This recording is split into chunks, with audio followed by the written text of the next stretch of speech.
Alright guys, let's take a look at Solv Protocol here on the channel for the first time, and I just want to say that this is a launch pool coin that I got in the middle of January and I've held pretty much. And basically it's due to this influencer here, Satoshi Stacker. He makes great content, guys. He's the best YouTuber in my opinion. I really love his content, so check out his channel if you don't know him yet, guys. He is the absolute king. So, let me go back to Solv Protocol. Now, you can see that we often see this little run up and then we see this dip and it makes a cup and then it kind of, hangs out here at the neckline and then it breaks it.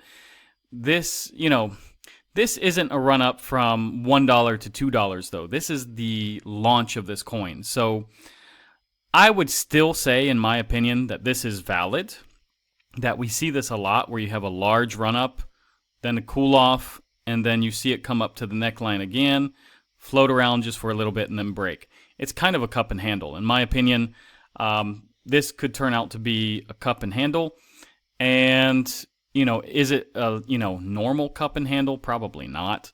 But, yeah, I would say this is valid. Now, let's take a look at this down here. It is trying to break basically, 4.02 cents. You can see over here. And it's right at it right now, guys. It's at 4 cents exactly.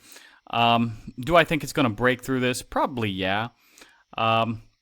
It did get support basically off this weekly support here, I would say, at 3.31 cents.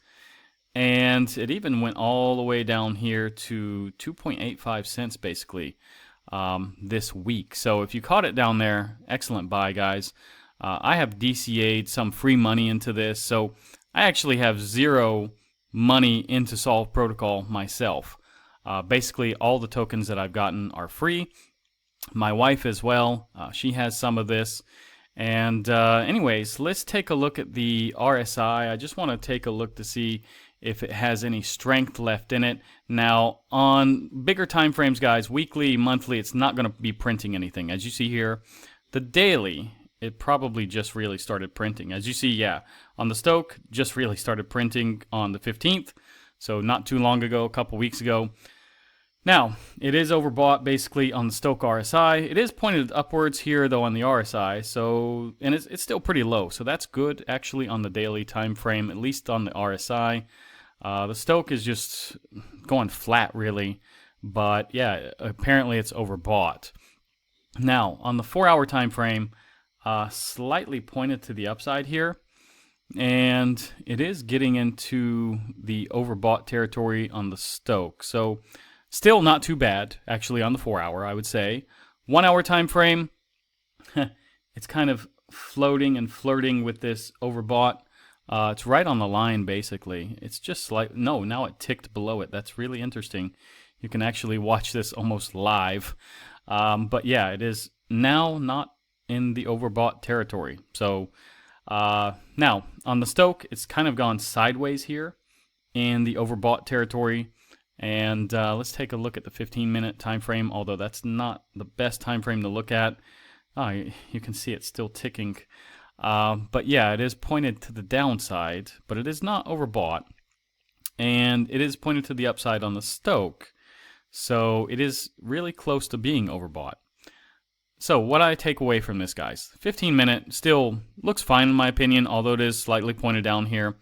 1 hour, this is probably the worst time frame because basically it's going to be overbought basically on both time frames, although right now it's just under this, line. But we do see this ticking up and down, so let's just say it's overbought on both time frames. 4 hour, like I said, still okay. On the daily time frame, it's kind of a mixed bag.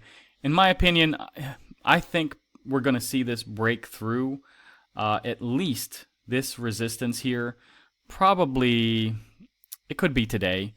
But definitely if we, see Bitcoin start pumping tomorrow, then it definitely will break through this and get out of this reaccumulation zone. That's what we need, guys. We need to get out of this zone, start working our way back up. Now, after we get through this tiny zone here, the next resistance is really this Fibonacci here at 4.8 cents. And then we need to move up to about, what is this? Yeah, the next Fibonacci level at about 5.4 cents. And then you have a daily resistance here. So again, there's going to be a zone from about 5.4 cents to, let's say, 5.5 cents. So not too big of a zone. I do think we can push through it relatively quick. I mean, if we look at the volume, guys, on the fixed range volume, let me just kind of do this. Now, let's see, volume. Let's see here, fixed range, or actually visible range would be the better. So yeah, we are right here. If we can just push through this node, which pretty much ends at about 4.28 cents, then you're going to see this kind of start to fly, because this is, not much volume up here. Most of the volume has taken place down here. So people are buying this like crazy down here right now. And yeah, I mean, this will be good support at about 3 cents. And yeah, we should move relatively quickly. This is the biggest node here, basically from 5.7 cents to about 6.4 cents, the rest of the way up. Now, taking a look at the tokenomics here, guys, of Solv Protocol, you do have a max supply of 9.66 billion, total supply 8.4 billion. Circulating is still not that much, guys. Let's just say 1.5 billion is circulating, basically. So yeah, we'll see how much they dilute this. Hopefully for the rest of this run we can stay around this circulating supply, because that's not that bad, guys. Now, all-time high was 20 cents. That was about a month ago. I think that was probably the date it launched, actually. Yeah, and 20 cents. So you're getting an 80% discount right now. But again, guys, we don't know how high this is going to go. But apparently they're doing good things according to Satoshi Stacker. Now, taking a look at Bitcoin, guys, you can see this has kind of made like a little inverse head and shoulders. And basically, like I've been showing on my previous few videos here, you can see that this also, the market cap, excluding Bitcoin, is doing the same thing. It's making a little inverse head and shoulders as well. So yeah, I mean, on Bitcoin, that's pretty much what it looks like. There's just a small shoulder right here on the 4 hour. I don't know what this will look like on the daily. No, on the daily time frame, it's not going to look that way. The hourly, you can see it a little bit better here on the hourly. Maybe you have a shoulder here, head, tiny shoulder. Not the best inverse head and shoulders that I've seen, but yeah, we need to get above $87,150 for Bitcoin, basically. And let me remind you that this gap still is not filled. The gap still extends down to $76,509, let's just say. So it can dip all the way back to, let's just say, about right here, guys. That's as close as I can really get it, right around here.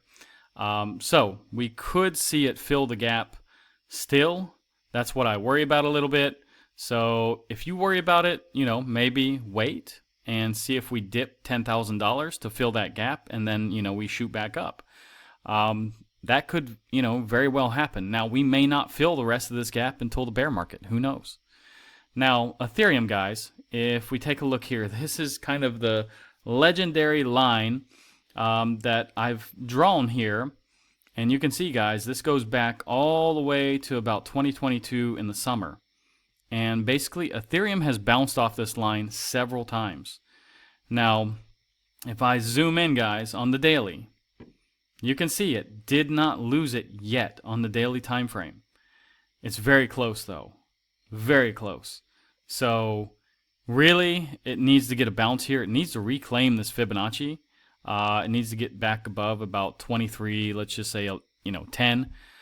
And then maybe I'll be a little bit more calm about Ethereum. But in my opinion, Ethereum isn't looking good. Now, one good thing that may be forming is the possibility that you have an inverse head and shoulders here. Maybe this will be the head.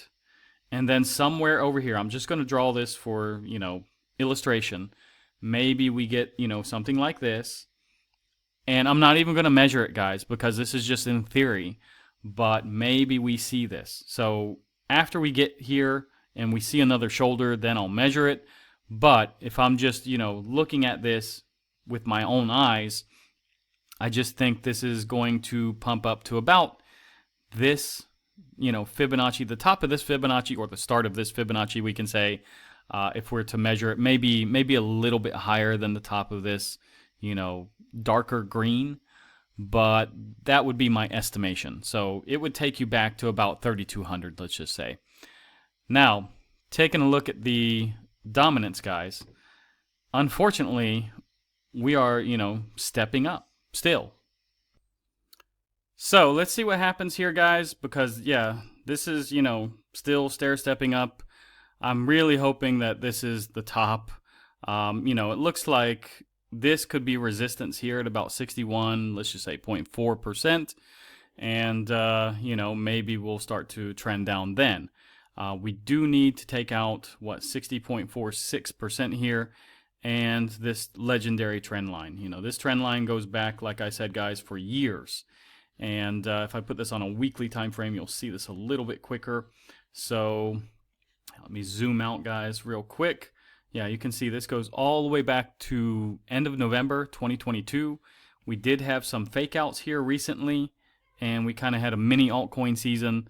And yeah, we just really need to start breaking down, guys. There's no reason why, we shouldn't go to anywhere between about 47% to, let's say, 39%, for altcoins. It happens every cycle, guys. If you go back, here's that, in 2018, 17. So yeah, there is no reason why, we shouldn't dip down to about, 40 something percent. And it's just normal. It's natural for Bitcoin to lose its dominance.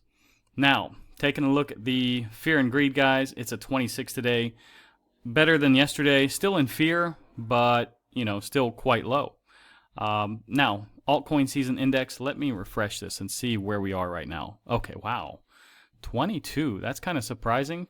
I didn't expect that, and I should have refreshed this before, but at least you can see we went down quite a bit. It's Bitcoin season, and that, goes hand in hand with this, guys, the dominance.